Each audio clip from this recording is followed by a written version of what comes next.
Mame fa say ma PENDREAM TV. PENDREAM TV there osia dem yopo. You are most welcome to PENDREAM TV, the only channel that brings you the best and latest updates in politics. If you are new here, please don't forget to subscribe to the channel, hit the notification bell, like and also share to other members to watch as well. You can equally leave a comment at the comment section after watching or send us a voice note on our WhatsApp number 0277128777. Thank you. The comments are most important to us. Please do leave a comment after watching or send us a voice note I've later said.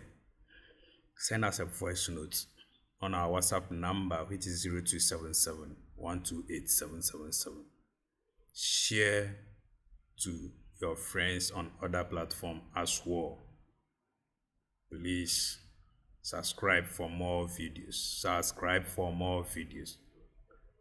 Stay glued to the channel by turning on the notification bell as well, because you can't afford to mix out important gist in the political arena, which will keep you current and focused on what to do and what not to do. Without much ado, I would like you to join me in listening to what we bring your way today, and it's more exciting and more shocking, more revealing. Thank you for your time. And the bullets. Trababiati no. Oh, tia, trababiati. Who go Jaguar?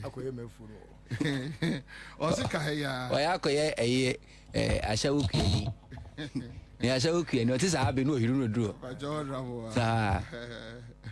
Anyway, all right, so Commando. You can't say BDN about Ghana Scholarship Secretariat. And we have Yenya Bema, Honorable Asafo J. And yeah, honorable. Madam, it is a key soup. I never change. The tradition goes on. It's just a title. Your mama and Ashemani Munyam. But I still remain as a 4G. Nothing has changed. David. Yes, into Union, and Quabna, I mean, if you are Santamampo. Maybe our end of my core into Mr. Alexa 4G. That's fine, but honorable the infant to baby. Bibian's sign. That's a man. Yeah, that's a part of the base of the party. That's a part of the grass. That's a man so much when you Yamwa. Obianim and Munyam, the Obianim say you are John Dramani, Mamma, the Ashemedada. And a Jumana can be painted. Uti, a Jumana canon and me support. Can be painted. Say a bit me justify. Say, Wama Mabun, Aquenya, so moon demonstrated on bit me. I am all my Ghana. Now, yes, we are being a sa pepe according to the resetting agenda.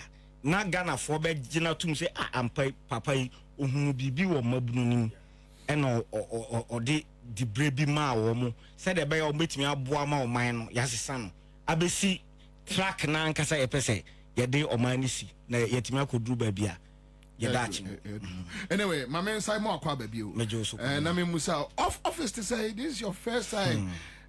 Some of Buffy. Rather, no, my imagine say, Minyamba media. Because of the me can't say Mamidi can't tell Namincha a crave affirmative for you.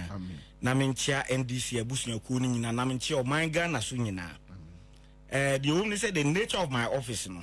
May I show them more. Penning for journalism, one no more dinky town from opposition this now.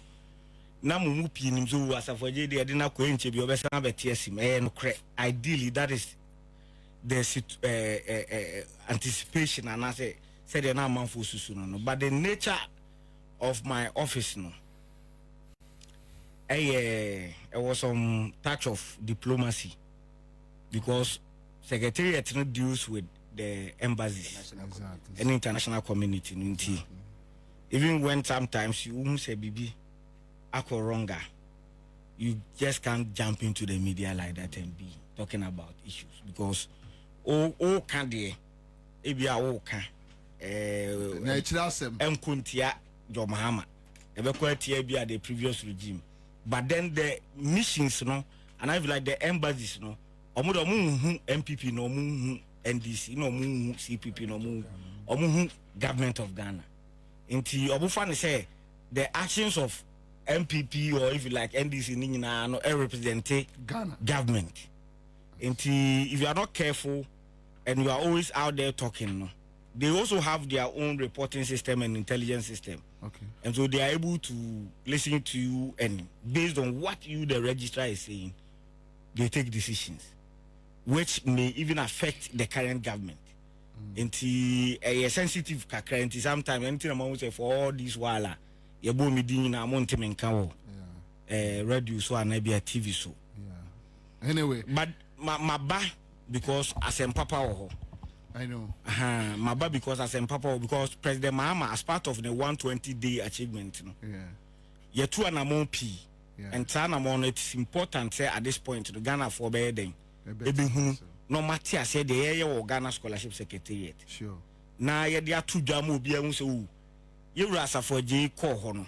And yes, what can and what to be outside Sebi, yes, say Otoka na the question pass here. Say Obi one would you so na the share could was as Obi, but maybe me cry me any simple say. Matoka na mse me dia kusi as obi ahu dia me wo good and so it's important here be basa time we na ba be church normal me feel say hu be nya say Ghana for beti free bra President Mahama de adwuma share inside hotna ho na challenges e ho no kakra me feel say metimi abiem ama Ghana for so ate no mate yase no eno so me dia tudwa e bia bi wo I will share with you off air sure because of the nature of it. Yeah. But kakra me feel say me kind for problem be am and I can talk about it and but mame Musa osa I asem we first. Yana minim say ubenya course. Me nya course because of bebre no anim say me no nyina free one place. Nipa ba ko. Enti omo hwe omo nya no normal they call me. And obo cry the issue is not about scholarship secretariat. Meaning so unya sa course no bebre so office no dey be pa na here so that everybody will be clear. Okay. And who should contact you will be clear. Okay. So scholarship secretariat am down no. Number 1. Under civil service. Okay. Under civil service. Into your staff no nyina under civil service. So if you are so be cry inefficient, the best you can do or the worst you can do is to write through the presidency to head of civil service for a transfer. And sometimes if you want a new person to come, you can only write for secondment. Then a new person is there. Okay. When it comes to employment per se, my hands are tied kakra. Okay. Me buy and me who say omuni PR unit. And I believe say an institution like the Ghana Scholarship Secretariat, any PR unit, the because I should be the last person to be in the media. Okay. And I wasn't the PRO of the Secretariat, and I was all Nanka wabe church yensim. And now will be wire communication that so. At all times, say, me I may bet na had no say. Ko no be can be a be a bibi, uncle na baby, what can clarity ni wa, then you follow me to give proper. Until ebia a honor de, a bit me ashona, yes, ye create a honor na yet me wise, so a bit me the day. Abua. A one. Number 2, and it just say. And I'm a can once, and I'm moving on. Yeah, administer scholarships. So scholarships, you want hold or bear means. You your friend of bilateral scholarships. Bilateral scholarships, no, your scholarships are a agreement, no, a government to government. Okay. Usually, those scholarships are signed on behalf of government by the Foreign Affairs Ministry. Okay. Make us say the Euro kuja too. In a demon into mine. Inti I don't know yet wa maybe a government of Ghana any be a Cuba couldn't come a percent Cuba the one more doctors in ye share more by medicine the one more human resource no a percent musumu maya kwenya na etimi be training Ghana for then the Cuban government will say it's okay any afi be a bit mamo akwenya mamo di nipa be 100 nipa be 200 na mo de o maba no mo so aba be tap into the educational system no no ma be sua medicine no mo de aba be bo man Ghana until they define the terms. Oh, any Cuban government no yeah betimi ahwe tuition ye de be ma mu free e bi kra na accommodation kra be free ti Ghana ban wo de o pesa ye pesa o ya ne say omo allowances a omo de be to omo books ni no man kitingiti bi mo fan support omo aha. So the government of Ghana's commitment will be only for the stipends. Okay. So what you say? And no yeah bilateral arrangement yeah they administer scholarships. Anyway, so actually speaking, there were a lot of them. You Cuba, you Russia. We have some in China. You Caribbean, Barbados. You will be but students and endorse. So we have a lot of them hungry so kahun. And endorse. Anyway, they friend non-bilateral scholarships. They are not there based on MOUs between the scholarship secretariat and independent institutions. Okay. And sometimes cry be one no money MOU bia. But say Iraq Abna will be answer akonya scholarship or Lincoln University or UK and our scholarship or when your admission or Lincoln University and our admission or Yale University and Harvard. Then now we apply say abayin so nasne. Then we will look at program na ye dia manono. Na ya share abayin priorities ni enzo program we dey say ma kwabna bo bia ansa akoye na ye support na. Anya hwe we Ghana ni osandi nimdie no beba bebo man Ghana whether in the public sector or private sector no. Or they bebo man Ghana because look at your position. Otia ukasa you have thousands of people listening to you in minutes in seconds. And to say ya sponsor na wakonya nimdie sonku bi e de aba na wotia na wokasa e de say de wo ye wo kirekire ni a ujina classroom a o kire nipa be 1,000 ade. So indirectly even though you may be in the private sector no but you are impacting on Ghana at large, and that is why me personally have a problem when even though the core mandate na denti and chroma eti we no and in chroma kra ka say yen hwe brilliant but needy. Okay. And we one aspect. And I also share human development. They say robotics aba, artificial intelligence aba. Now you need to any admission or ABA and as we speak we have Algeria almost a special university dedicated to artificial intelligence. Nebia hunto akonya admission wo ho a o se hunto te TV so ye present antino undeserved scholarship. When we say poor, a relative poor is in a certain context. You are poor, ne mama ne papa ni bi. I was a ban so nasene. And you are poor in a context where hunto program na okoye no. O mining here sa human capital. But you have hunto salary as a journalist. Woman enfie numa na enfie dukura se mo ntache ni salary ya entimin tia. Esia esapa. Eso minim pa se ye no mo anenam. So kwabna minim zo ati ase a eti say aban so eboa ma honto kwa e be as part of our bonding contract with your bonding no with honto no ye betimi aka chen say this program na oye wo radio and TV so no on dedicated bia first 20 minutes for some education on artificial intelligence which oya oboa oman no Emma man for so nyamu interest. Yes, nyamu interest because baby we are say kono even with them the background the bars obi am cry LLM national security law. Baby entokwa adru no accoutrements no they say they play little role. Entokwa moving from a 220 bomb to a different level where people can attack your critical infrastructure and the consequences are so dire that you could be kura ba ku mienu anka ape. If today Obi shut it down your grid, your national grader for even 1 week, I do know the amount of money Ghana will lose. Meaning so what you say? So baby technology di we are say kono. Yes, you be here say you be catch it up.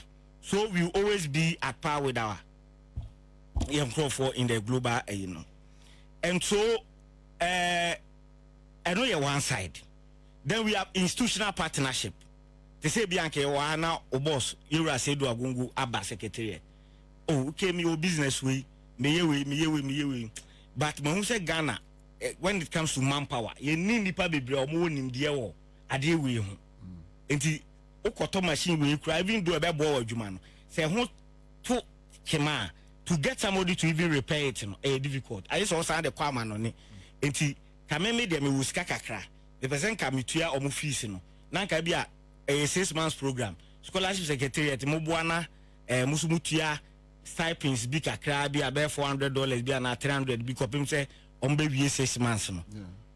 Collectively no, these are people who go training omo wonim dia e bi aban bi say kra na because of say scholarship participate unity obetime decide say ye beba be ya ma aban but at a free and bia at a lesser charge as compared to saying how the machines no be kwa abruchi kago ya obetua ansa na almost so beji omo workmanship and then no more be replacing the machine so you get it so you were no so any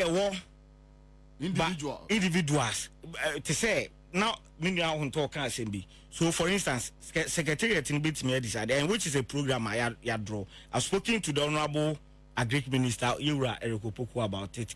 He's happy, he's ready to accept it. So also many proposal ambra just by way of information. Osha your system your sponsor a man for no we acquire degree undergraduate, no acquire no any degree, no be acquire masters, no be acquire we. But what is the overall effect? Most of these students, because of courses I am no public administration, almost about MBA, now acquire MBA, no, and they come back and they add to the pool of unemployed. They come back and they add to the pool of the unemployed. It's then I was saying, the secretariat for the first time is of the view say, I was saying yes, sir, your modus operandi ne kakra. Na jo mahama bosha o share Ghana for so person unemployment so na mabunu nya adwuma ye no. Ye align ye scholarships no in line with that. So the mama de honorable Erikopoku assembly mu. For instance, obehwa China for etimi abahaba be hwe ye cocoa sector no within a short time e de call mu krom. Ye nyina ye hu machines a then say omo developing omo dey here drying omo dey here harvesting me sure say who be social media ye gusu adopt old system no enti secretariat den na ye bitimi ayabo aban de be ye say ye bitimi design short courses e bia maximum 6 months na ye de cocoa farmers no for the agric sector na ye de big China na ya fa bosu kai for kakra na ya fa so magazine for kakra ne afa tachima fita for kakra ne ya hwe ada no mo big ne de kakra na omo ne cocoa farmers ni nyina akọ ti wasa cocoa farmers ni sua the new mechanisms na China for na introduce a amo mo expand so fast no na ye fita for no so because those machines they are complex simple hydraulic machines bi no mai na omo so esua no enti omo beba na bedu ba bi no so magazine for timi ye okwa aboso ka omo timi ye at a less and because they were sponsored by government omo ebetimi ye quota bi kure be ana percentage bi ebetimi aye say you can't sell it above this to our cocoa farmers but if any other person be will be you can sell it at this price for the person now almost so the raw cocoa sector then we can boost the agri sector many honorable Erikopoku di komo say a fantastic idea bring me the proposal and let it go but Mira, my membusa we ansana ya step on say ewiase ukodru baby a yesi ahwe de ewe yachi ansana ya ba de ewe ya anim wan dwi anka wa kira asem a yenka anim ase yes Sinus koto Ghana Scholarship Secretariat okay ideally no we the depressions are there ba kwa minim say what be inherited asset, what be inherited liability. So as a leader, they also say what should be the way forward, what is the solution. And like I told you previously, if you also with the bad public domain now, on your own adverse effects, and so sometimes you manage it. So I decided to channel most of these issues through Parliament and the presidency. Okay. So that they appreciate baby amewo. But I've had to be in the media to also explain to Ghanaians. Just as they are okay, a bedroom ready no. I send be bet me see. Near Bush I said that then a wama bontia mitri mama Ghana for whom the okoto enough in and then I will baby. Exactly. But bia a whom here pass was a Ghana for whom the United Kingdom. And your party for no any nipa be framing concerning scholarships regarding relative to UK. And I tell them say UK dear.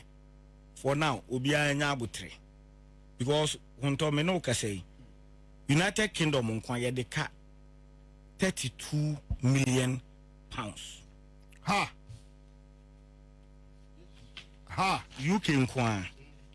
Ye de omoka no e ka obeto ye no. E ka me beto UK. As much as 32 million pounds. Ha. Enti ubetimi wonto ubetimi ahwe bi wa. Ma me so me hwe bi. Me de be ma wa mo ahwe. 2.99 so 33 million. And now cram to say cost 32. Ma me hwe bi dada. Tuition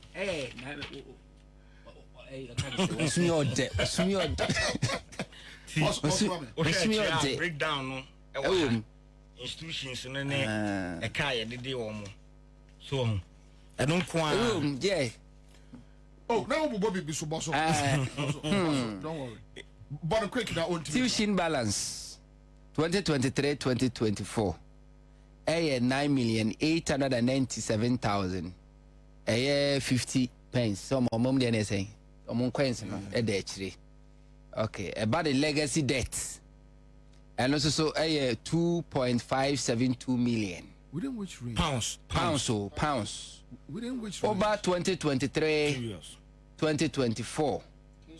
Stipends. Balance 13.2 million pounds. 2024-2025 tuition balance 4.1 million pounds. 2024-2025 stipend balance and also 3.1 million pounds. To can you album wa ebema 32,999,901 pounds. And we running up 33 million pounds sterling. 33 million pounds sterling. They say a pound here 21. Maning from Braga. Yeah, from Braga. Said the bear. You be who ye na. Who say Busian me pama by or the Akokutia. They say pound only a pound here 21. Fan 20 cra. 21. We got 20 what is do times 33 million. 1, 2, 3, 4, 5, 6. That's 693 million Ghana cedis. 93 million Ghana cedis. Almost 700. When your secretariat in Ekawu, when you're non quan a secretariat in Ekawu, this is only limited to UK.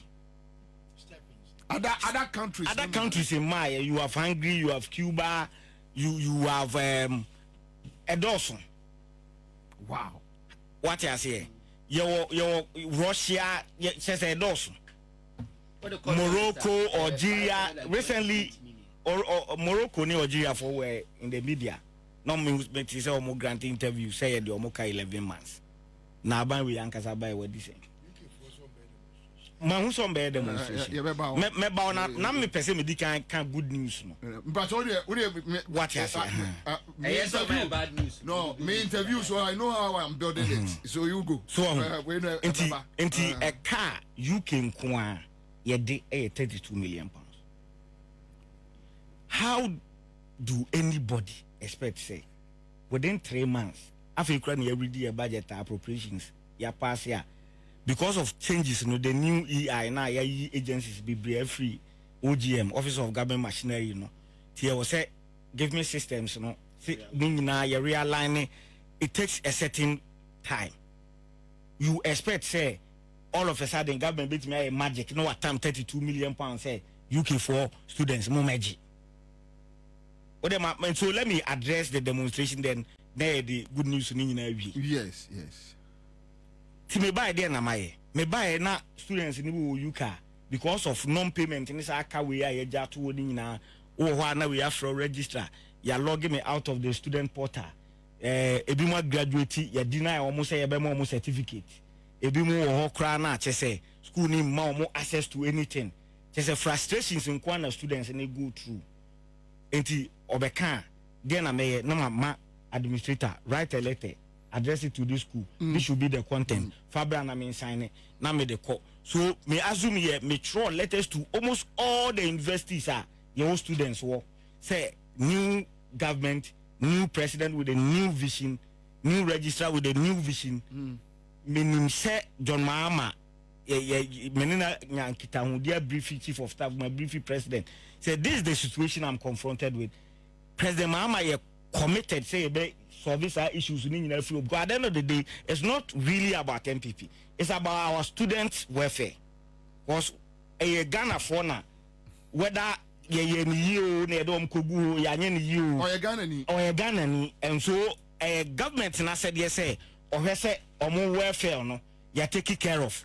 And sana say issues be or I was here dealing with individuals ya be dealing with them, and so they should give us some time. Na you ready a budget in den enwie na allotment be drew na ya hwe kwan e be so a benya payment plan with them, because we there ka aba na students no so anya mo peace of mind a on betimi dey den asua ade ebi wo kura students ni bi wa a special case etu wo a otimi fro no aka me situation ye bi kura me yare ya jema to yesi me koye surgery yesi me koye say, then what the mayor say me friend head of mission no acting no my friend no nti scholarship secretary account no kakra be say ne wom also say ne wom be so okay any advance some payment to student way because ono yare okoye surgery okoye say na ne yare no say magnitude no yehwa, then we can now decide okay be man no be take it for the return now abafie now otimi be stable.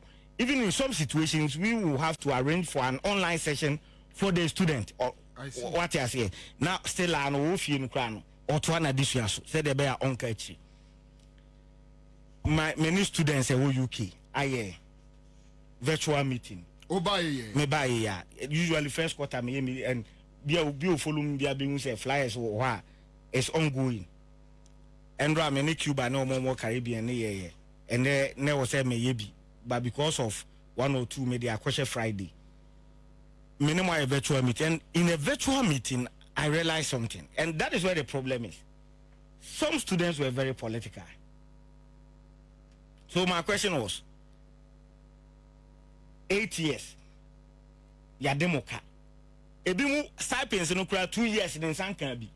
I see. And let me mention these specific cases. There is a student and ask him kura na me yesu when your liver problem were bedridden since last year. Enti kawa ohwe no ho no besi se na otiase no nyame, but I also thought yentimi ntina whether say if A or B emani BBC a Ghana ban na yebebo ni din yebebo scholarship secretary din ti ono so me hwe say yebema no advance some payments whilst we wait for transfers to be made from finance to your, then we sort issues out. So I think the critical issues were about 5 or 6 students. You advance payments to them. Menoka say on the 26th I'll be in the UK to have town hall meetings with our students and have meetings with the management of the various universities where we will agree on a payment plan with all of them. Now edu okra na ebe pacho mama a discount to be because be a legacy debt, and debt needs to be what it has accrued since 2021. Students are my school da you know so da and also da and let me give you this information. Those who are instigating the demonstration are students are my omumum atro to secretariat no for no objection. I'm a secretariat and I grant you no objection. I'm a manya kwenya I go through sa graduate route visa no. Omuti UK hoye adwuma. Divine, that's the situation. Omumum na instigated demonstration against government. ideally me buy no I stated my position say no objection no the few say we should not be granting that because you can't scholarship then honto ewo aban honto apply say aban so masene na me ko penim di we famra aban so okay honto matene me so wasene ko fa nim die no fa bra o man Ghana na fa be so na yesu nya won fa so ya ma scholarship wa ko sua de awie then what rubber say ye ma wo letter I friend no objection letter said the bear o ma Ghana na mo wo betena broni ni krom na nim die na wonya no wo de ye adwuma contribute to the GDP. Yes, or my Ghana boka. Yeah, nyamfa so bi amfru so. Yeah, nyamfa so bia. Sika na eden. Ashi. Ti yeah develop obi to support the economy of a foreign country. So that policy must be cancelled. Oh yes, enti who dey say me ba ho. Previously no wonya sa kwanya na ma no objection. Ama wo to. What you manage in the situation at we school? Two crowd and Kayan fans were the lotto. Then today, those instigating the demonstration are almost my school. Do one eye or more my school. And one of them, tell me minimum how he manages to do it. Yeah, mechanic dinner me watch you. Now what me your friend pious. Now this file, Ube say, oh no more discussing issues about scholarship. I think in the previous times, Utibi Krabeka say, a man for ton sperms, me money ton sperms to survive. And me sure say what it be during the previous regime. No, Wabeka winning now. Menka say adequacy I was say you more comfortable. But when you are also privileged, say Abama scholar go baby and Abama scholarship, Ube we are betting I say, Open so to be my so. Now this side in Diano. Etna what the bois obi economy. And so me my proposal to the Honorable Haruna Idrusu and President Setting Committee to the committee the last time we had a meeting, then last week Friday. So we should look at that no objection thing. So we school now or apply for no objection. The scholarship should be turned into a loan. Yes. I see. And the Juma now oh yeah. Na ye adwuma na ye nhihye to take a certain percentage of sika na woje no at the end of the month no where we can create a certain fund a statutory fund that ye better from adwuma then the money is paid into that government fund opem say e kana ye bo ho no ye better ye ka so that opese bi abensa tom say person obeje scholarship e de koye artificial intelligence and robotics e wo Israel oni say aban air sponsor no because aban here nipa was half field no ha and na yeso ye de a develop here ho enti owia the onus is on him to come back so ye na adwen say on ma back there adwuma bi obe finding who won bia na wo so otua saa ka no de ma aban na afi aban a recouping investment this say about caprenu ai ya boka te kwa apia na abua na ode ne wa hye ta kwachi praku ama na efi ye no anam no so aya ama no ya ma kwa apia ye wi se kwa apia ma ohuru nkuku kwa apia bre na so wa abua pi so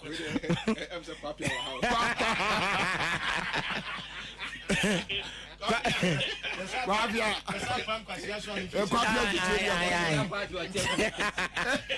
so bacho kwa pia otia kwa kesi roti asese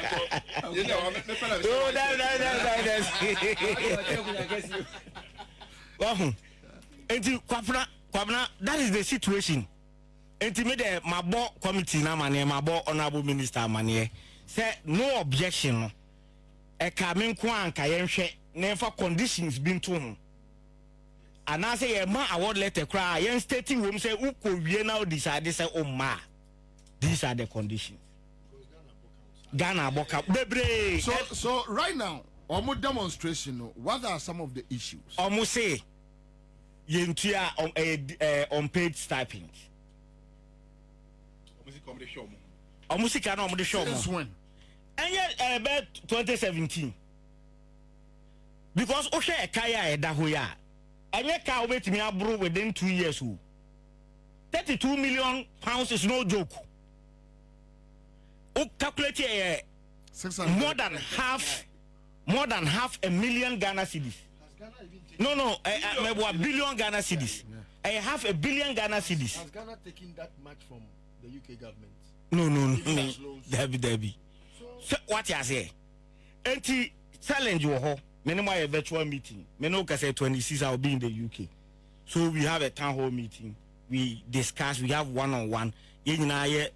How best I able to resolve the issue. Maybe I may briefly or my chief of staff. Now, but in the first place, you appreciate their issues. Really. Yes, but they are acting in bad faith. Why? Because I took steps to first of all write to all the universities to give us time, and so they should allow students to have their peace. And here one. Response. So time duration bay. After April. Say, me anticipate say by March, ne ready budget. Yemfa say April there you mean appropriation all those other things in the Bekoswa and give me system changes are or more new credentials near the day. So Yemfa say tentatively by 3rd week in April I was saying also so. Yeah, then if you make me start here transfers in the last week in April. By May now you secure our accounts, then we can begin to advance on payments to them. Schools Monday response ne buy no flow information. Some of the investors yes I'm responding keke. They sent people to my office. Me sure say pictures maybe. Yesterday, Northampton University rep was in my office. And relay information about so this is the problem of the students. Okay. Oba scholarship secretariat. Your crophobia from schedule officers. In Tibia, Minia Thompson was scholarship or be a deputy director. But only in charge of UK as the schedule officer. And so all grievances are supposed to be channeled through Mensa Thompson. Dear Ebrono sono no abebo me mama. See, say was me engage leadership now, student leadership now. Now be a virtual meeting. Say was me engage management of the universities now. Maybe I know my virtual meeting. You get it. But me ba fufrono. They be who and say all the student leaders wanted to bypass the schedule officers and communicate with me direct. But as a leader, how do I entertain some of these things? Not just about making useless of ABA. Until you're in charge of Cuba. Listowell are in charge of ABA Russia. Divine ABA in charge of US. And they'll be treating these people with some disdain and contempt. Well, also listen Cuba, Libya. Meaning that Kwabna Watimasia. Yeah. Student leadership no the omo yes on be ntu wo ha na o mafrɛ wo obefeki wo se me vice president me president Ghana students one wo Cuba they say me so okay contact the schedule officer and no omo nti ase say omo misconstrue that to mean say the registrar is not giving them attention. Meanwhile there are structures and akwabna wo hwɛ wonim say scholarship there we are metia phone any asosa one boy shit obi obefro obi wo fro ba akokra no vote me test very important serious issue afi obefre ne back no scholarship kwabna sometimes we do ho agura scholarship no udi agura de amahama mpe no obeche ni nyina wo phone so na ebedu tama ye be bie no officially no asa obi anya bi enti I try to avoid some calls, not because I don't respect the individuals, but because would be a chair divine. Ultimate. And on him, the amount who say what's some a mobile. Aden, catch me. Sanka behind the scenes won't be crowd will be anymore. I am a now the way only grassroots not deal for years. Oh, but obviously we have plans for them, but I know, but what I mean is wo pressure no kra be more kwabna say obi o ya no ko office bi o ha obi anim ni ntino onko kra ma hwe because no onim ni pam mpo and onim number mpo but with you have been with the grassroots from Mampo, Kumasi, Accra, Central Region, Oko campaign or Western. So the kind of pressure and see many person mo working through structures other than that, I cannot work. Okotena officer, udi agra course way one way credit document but two anymore. We not time and reading tears here appreciate it. You may even sign something about the problem I day. Amount. My busa I say anyway. Minimum so buy and chair, but I don't know. Maybe it will be a little bit difficult. Is it true say sa e kanwa e dahono? E be a ghost names. Now what track here who acquire fast why your boss hakan? Because you see, when you tell me the ordinary Ghanaian that he had 32 million pounds, he had 32 million pounds. The question I ask myself, how can I know? What do I know? I'm just adding up to the question. 32 million pounds. The first question, maybe say 33 million pounds. The first question, I'm saying, why now award these scholarships? Because obviously scholarships are awarded based on the strength of a bank. You can't award, you know, not or more awarded. Your friend is saying scholarships. No, on what basis? So, if I say it, yeah, because what kind of say? Yeah, then I find it very difficult to understand. Yeah. So, and I may be a document. Me no can say. No, it's okay. You don't worry. Me no can say. Men can say no crese. It be a ghost name, but it's highly possible. Okay. Because me by office. Sometimes you are there and somebody will call you. Oh, registrar. Paper power brochure na. Unyanya ne papers no. Unyanya permanent in the document is Bianca in America. Residential permit and bibi. But ska ono kra de wa show me say me background na secretariat don't have to pay my fees or no bit me there. Etua. Yeah, to information we mean I sometimes putting it out there. Yeah. In America say so you now appreciate my position. So the person want to use the scholarship. And if you are not careful, you may use the secretariat for assembly, for racketeer. What you say? And it's highly possible that Obenyan Crawford ebi omo but omuni school. But do you have any interest investigating? Anything I mean to coin. Okay. So I am going with my auditors. Exactly. Good. That's good. I said, why can it here? What you say? 32 now American. Me no can say nipa be 100 and something. Me print a list. Me tell me P refi. I could do January. 32 ne 33 ne minus a little over 100. I see. Almost news entrance or makugu. Tia bese panic ni ahan. Ye mo mumra. Ana omuntu aso. Enko school no na kan nko soro. Nti ya trokra time you chief of staff. Say omaye advice. Na you the response I did ma UK phone. Yeah, discoveries because was our listening by men come from Debbie. At least now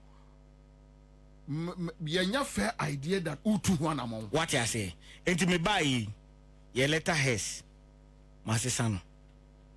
Good. With about 4 different security features. I see. Plus a seal. I see. Plus a seal.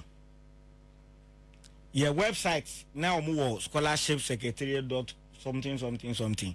Bear different, bear 3.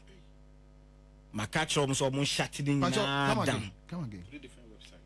No, more bear websites bear different, bear 3. I see. And in private people and ana manage. Mama shutting down. They say your movie coordinator for system which is .gov.gh. They say the official website of the secretariat here, scholarship, Ghana scholarship.gov.gh. And we are in the process of reforming, but I felt once I'm the chief of staff is always we keep him in updated on normal the president knows what is going on at the secretariat, and the president also himself has a way of getting to know normal. But at this point, now if you say no, I have to be in the media to let Ghanaians appreciate the sofa. Anything I may catch earlier say, Omampani Shebo so oba consolidate all scholarships from all sectors. Now they are share one organization because ni na ya aban den esika. Obia obe pass mra ebe ba bo on say yete scholarship secretary ni mra establish scholarship secretary too. Oh, I see. A executive fiat and oside for Dr. Kwame Nkrumah they establish Ghana Scholarship Secretariat. Yura Mahama a manifesto or so about be passing mra.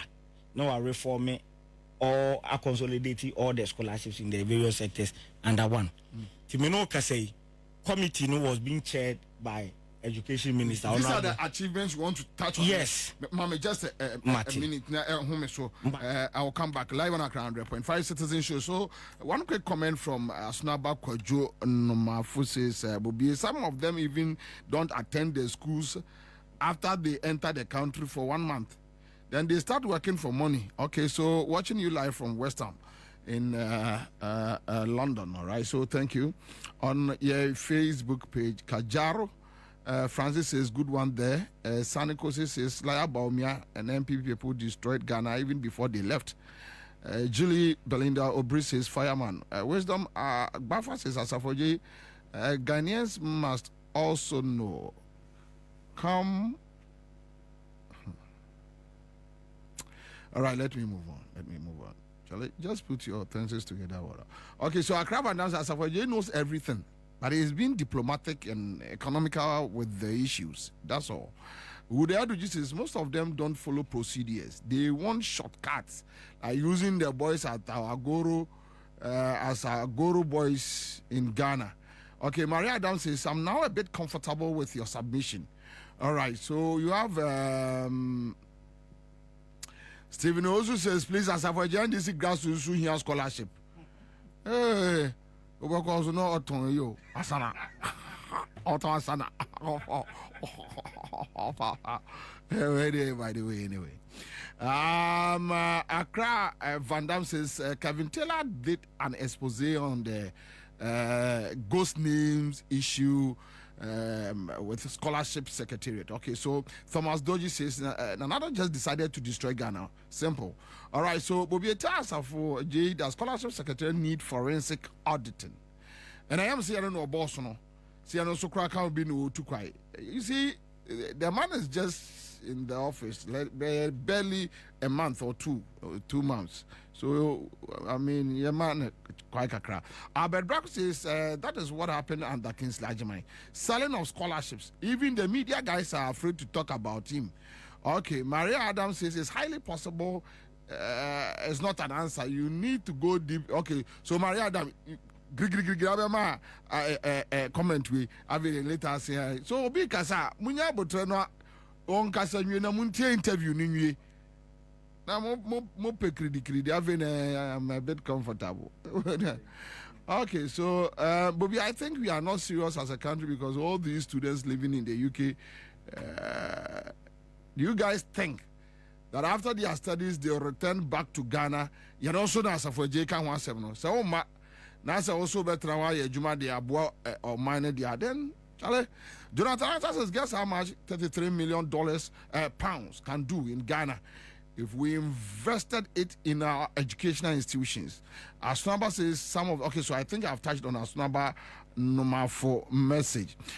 We have Wisdom Gaffer. Let me move on. Jonathan Atta says, as a matter of fact, we have the universities in Ghana who can deliver the undergraduate and most of these master's programs, even PhDs. We can support scholarship for specialized courses. And we can do this in Ghana. Simple. All right, so this one is coming from Jonathan Atta. Thank you, Jonathan. DC Tender says, Commander, can you ask him whether do they have a threshold of how many people you can send to abroad? Because the former boss just charged money and pushed only MPP supporters or folks. And Asafo needs to be very careful dealing with such situation. All right. So, but the point is, Asafo main point is the way MPP, obviously he can't. No. You find send this in because we are not on a question campaign. But the NDC MPP need obviously old means in Nipa way. Okay, so your Amanin says, Kwabna, kindly ask Asafo J whether they have renewed the contract with University of Northampton or something. Northampton. Okay, so in UK, or say more renew more contract with them. A new contract, yeah. Okay, so that's it. Obeying here says Honorable Asafoje. Honorable Asafoje has demonstrated exceptional leadership skill. All right, so thank you, Lottie Jones. I'm putting it to him that his birth name is not Napo. Oh, come on, let me leave this one. Then Napo. I want some more. Say yeah, junior education will be a CMPP for us. Anyway, so let's come back to the issue. So Uba office, tell us. What do you say in office? Oh, President Mama 99 days. Who when you say? In fact, maybe the end of January in count. Because my appointment was on 28th January. So February. February, March, April. After I may call 3 months. Oh, okay. Into also JM Kakra. Or no, and then when you're 100 days. Into only number 90 days. Anyway, sure. But 90 days. So tell us. Into said an American president in fulfilling the manifesto promise, no, say or ye reforming Ghana scholarships, no, or the committee, omobe dinkitan which a co-opted member. Na yemfa bill enkoma attorney general na enko parliament yem pass it into law na me acta enebe establish ebe move from Ghana Scholarship Secretariat to Ghana Scholarship Authority, which will now manage. I know them say this week about daily cinema. Yura Haruna Idrisu Koka say ye overhaul meaning say daily graphic front page. Yeah. You overhaul scholarship secretariat. I had a lot of calls from the media houses. And the bill, no, I'm saying the last Friday now, the Attorney General finalized the BPR. So I know this week it will minister the Beko cabinet. Once it is approved, it will now go to Parliament. Now, most of there are formal procedures more, then it comes to the floor. Nyamiya Adumna Ejituma.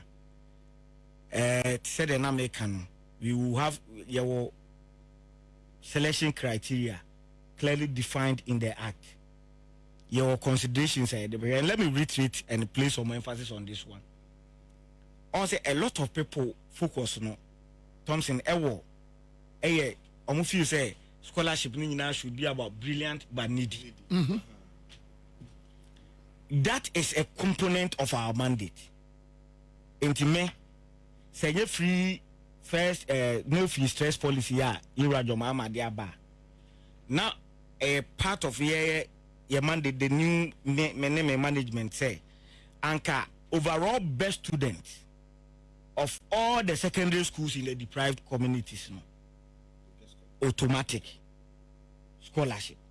At least that would have created. But you know, I carry the load. Say more. You let me carry. Really? Because already, no. Yeah, local tertiary scholarships. Ghana Scholarship Secretariat, local tertiary scholarships. And the best or more passy, even with the brilliant but need, you know. The what being ni fee sika semenya den enye. And the fact that you are needing interest is a wabonga ubenya scholarship. I was say we will be a what demonstrate say Mindiano and I didn't ankasa mudaho. But sikasem na airtron yeden assign. That is the main criteria. Enti adentina yenhwe omo na yensanso nhwe students are almost consciously no, even though they are in deprived areas, but to say voter region, parts of the northern region, Okwa central region, but yes, classify omo as me person me use the word poor no. So has a sika ni ho no. Nanka overall best students ni nyina no. Ghana Scholarship Secretariat and more scholarship. At least that will also make sure say parents need take some level of responsibility. Because Obia himself and a ba it me in honor throw wasi. Now pass it by overall best student. Ne ma me ne papa and how mo ho university a. Adentina parents no man na ninku ne ba no so obesuade. Obe pushi. Me say ubusa me personal opinion na. School I free for everybody. Sometimes I want to own. Hey, on say Bible cracker say baby oja pade won ho na wakoma ye den. Ewo. Utie na oba so ntoba wo GIS na utia dollars. Sure. Oba no wanye homework aka so betwa ma. Yeah, be GIS dine crash on the papa kodum no. Oh, sometimes when you have some responsibility towards a warder, Emma, who parent no so who make sure say we have some follow up on akwala to make sure say usika we invest no enkokwa. Enti ye betimi ama to say ye me madwene no ye betimi aye no bibi to say overall best students nyina ye be fa wo mo na ya hwe brilliant but needy for no so na ya fa wo mo. At least that will encourage some level of competition among the secondary schools. Okay. Because Thompson himself yire ne ho na otopo ni school say wom. Odem. Divine himself yire ne ho na odem a. E betim craft first 5, first 3. Okay. In every secondary school. Because enkwala omo okromo omo ni ma de no. E bia so deprived areas omo so ni ma de. Exactly. So what you say? Yeah. Then ye adwen say ye be hwe leap households no. Already once I buy wo e be a friend leap. It is a leap for no enkola no. Omo nkola no. The obebo no modern so di muma di another na enso na sene because I buy already did not to leap no so onim say papa we di oni sika. Buy kra na pay kakra no at the end of every month. Okay. Enti but nyasa sa for mo so omo nyina kwa abroche be local. There be ni na local. Omo no local tinam di kaka say local tertiary scholarships. There be me nche mansa na omo go kasa sa for Jesus. There be. Eno ye so let me clarify. Eno ye under local tertiary scholarships no.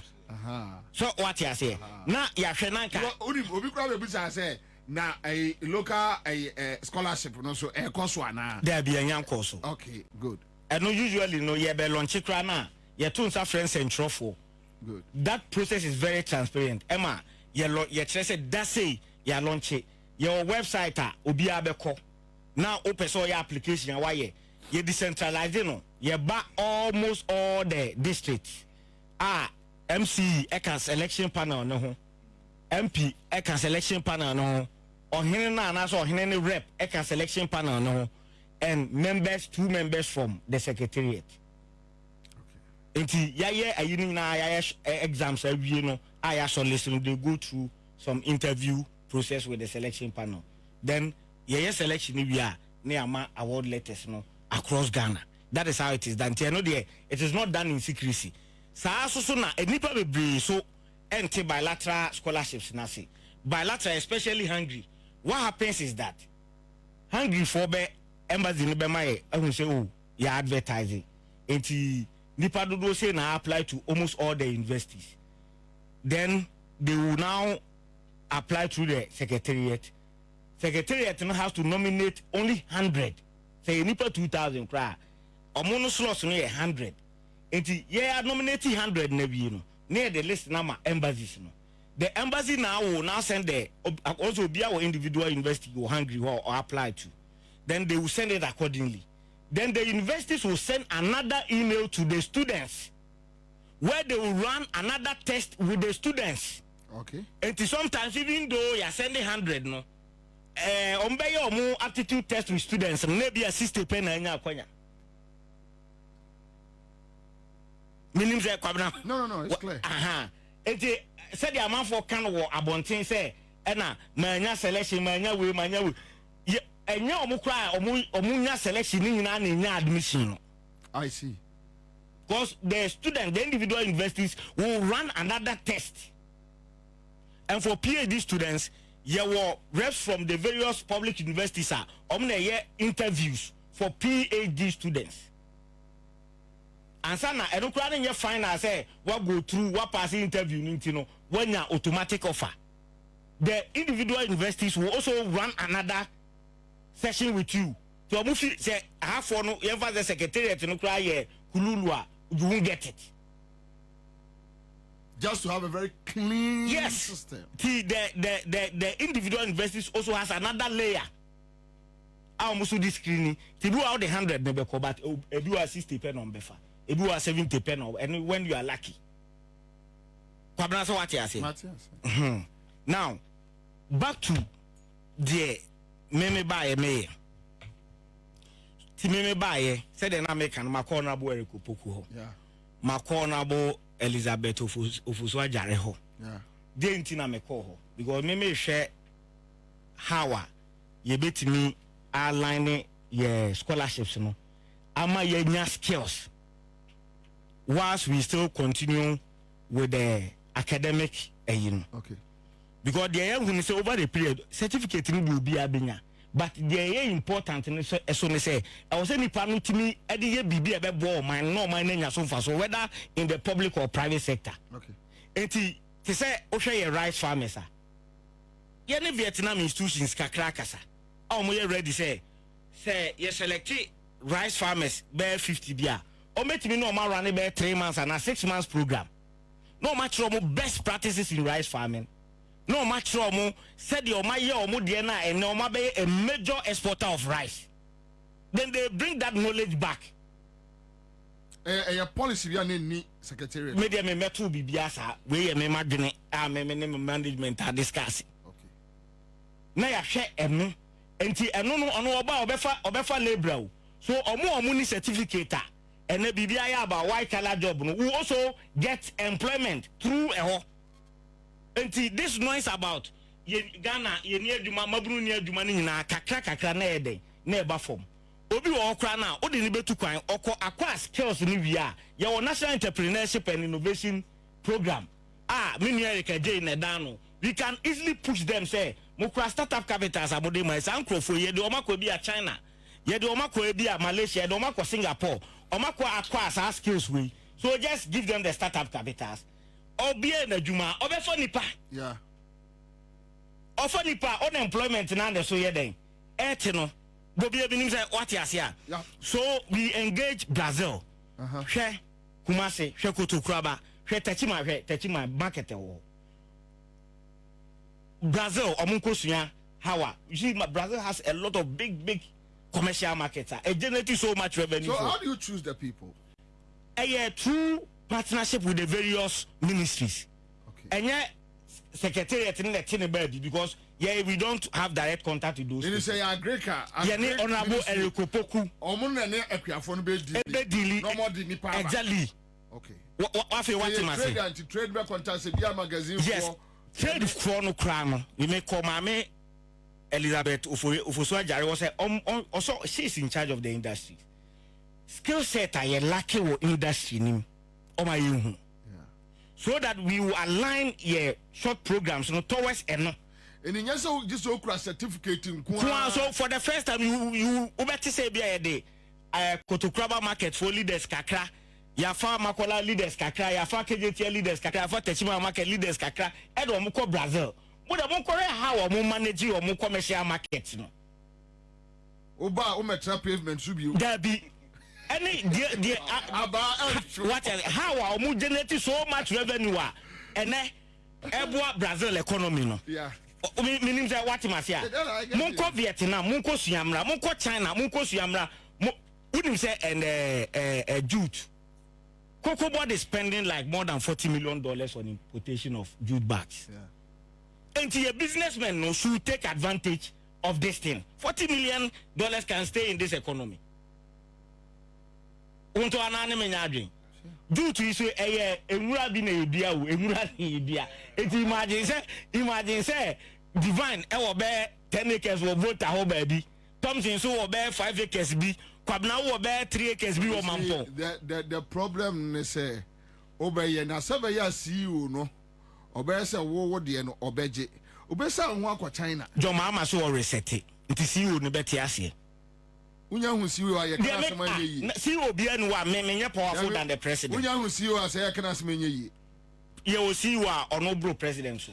Unya hu bi da ho. President me dey me say Yewura Mahama say or reset Ghana. I suggest why politics ache dey we a onim. Oh, let me share information we maybe I don't know if it's appropriate. But oh no, where it can go. The first time minya appointment na minshia president into oba Kumasi Thanksgiving and na minya akwanya say o minshia na madanasi bobi ohuma ni mu asmo kan eh that for je hodum na no mu a mass scholarship to say the chenkate. Oh, so the president is aware. Onim obia baby odo obia kobia no wo de wo te wona dada ho so onim ti wo de obeye bibia say wa wasem kwabna be say wo say wo na no che e ti say de ye chenkate onim bibia baby especially with the young people baby ode yatena bia no he is well briefed onim de na ekoso wo ho onim de nti odi obi aye den akotena ba bia obi wo and our expectations towards everybody. The moment he said that and I'm who say papa no onim de oye den oye enti and I the okaka ho which I cannot share here no he is committed to the resetting agenda and by math but the okaya no nti me say oye committed me no ka say Algerian ambassador Besrame I think last week unim say a part of President Mahama promise say yen hwe na increase akwanya de bema ye Muslim brothers no menene di nkomo no o hye mebo say obema ye slot ama yakotreni imams. Oh, okay. Obema ye slot ama yakotreni a teacher for instructors no mo kire Arabic no osanso bema ye slot for almost special university now into technology make us dedicated to artificial intelligence. We've written same letters to Qatar, some institutions in Qatar. Ebia by Ochina, I was say and also maybe and by hopefully by after Easter, making more good news kakra. Most of these universities are ready to give even full scholarships, including accommodation. I see. To our Muslims brothers. So by next week, we will be having a meeting with the Inner Cities and Zongo Development Secretariat to also brief them on Sano Mano. So we will handle the selection to them because menye kremoni. So amune nim and kremofo na nkasa amobe meet criteria because we will say in the instruction, the language of instruction will be in Arabic. So the presumption is that you must have the basics. Now wakoye imam training no now wakoye Arabic you know and there is special focus on also TVET instructors yebe mo a certain quota ama TV omako advance o mo nim die no etimi abeboa TVET 30 minutes atu so ya no de mbetua no problem yeah starting the amount oma me tete account oma me tete aso tete do mate company so and the TVET instructors so ebenya omo de omo tra de ye nursing training colleges no so benya omo de oh yes yeah 30 ye bibia towards the manifesto promises of the president. Okay.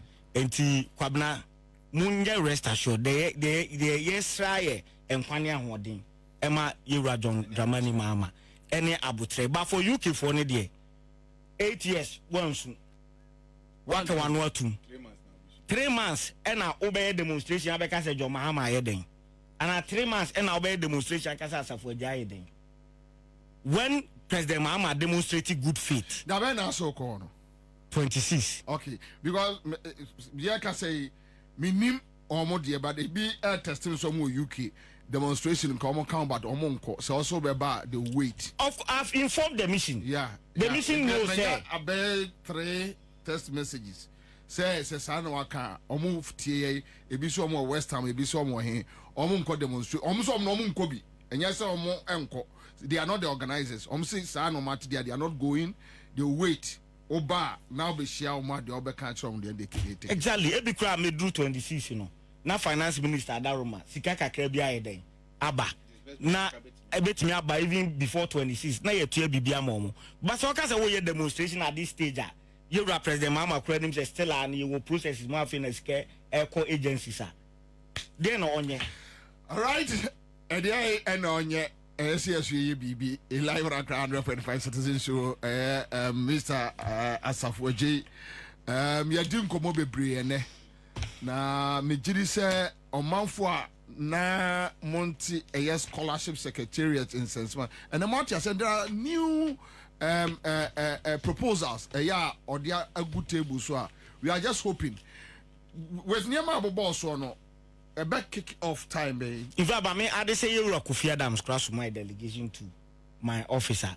Yeah, sports class students or more there was sports. Your university be Canada. Perfect. Grambling State University, Canada. Or more into sports development. On the life no be able to be academics. And formal education. Be academics. Kwabna minim so what asia. Obi o hwa, obetimi na ko university so nko fashion and design. Exams be do ontro how in orderly manner no how ye pam ontimi intro but what the machines in anymore obe bo achen de broni dia ye kra o turn be $5,000 or $2,000 but sadly because of formal education one pass exams now sir honorable and Crawford gynecology school. But asema okay there. I say oh come obi o. Na carry the back ready man. Na carry the back ready man. Science. Obi abo bibi o. Obi abo bibi. You man Crawford here. Yes, thank you for joining us in the studio live on 100.5. We are here still. We are here Juma. Thank you for making time with us again. We appreciate your time on the channel and how helpful you are to us by sharing our links to other platforms, other friends of yours to also have a look of what is happening and keep themselves currently. We much appreciate you for that. And to all our cherished viewers, we urge you to subscribe to the video that you watch. Make sure you make a comment on it. Let's know what you think about the content. Please do so for us. Subscribe for more videos, like and also share to your friends. This is the only place to keep yourself updated in the political arena and what our politicians are doing. We bring everything on board to you. Please do subscribe. Turn the notification bell on to keep yourself glued to the channel. Thank you. Dedi kama mamena PENDREAM TV ase. Na so far so good. Say open online portal e wo Ghana.